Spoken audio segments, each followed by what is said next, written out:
of all, I would like to ask you, and I would love to know, what actually are healing crystals? A healing crystal is generally a crystal, which is a type of mineral with a regularly repeating atomic structure.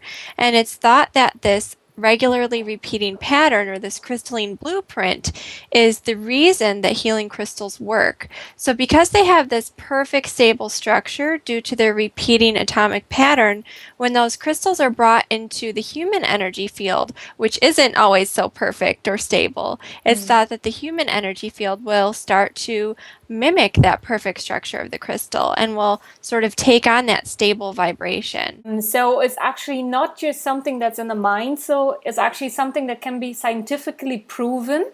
Is that true? My hope is that very soon, Western medicine and science will begin to see the merit in crystal healing that's been used for thousands of years.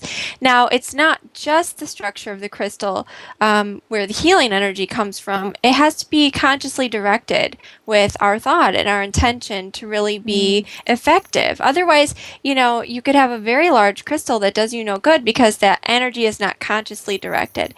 So the other sort of piece of the puzzle is that by putting our thought intention or our healing energy into the crystal, that's where we get the complete benefit from using the stones. Mm. I'm thankful that we're sort of living in a time where, because of things like worldwide communication, the message of alternative healing and holistic health is really getting out to more and more people. So I think that many people at least have an open mind to the possibility that these things may work.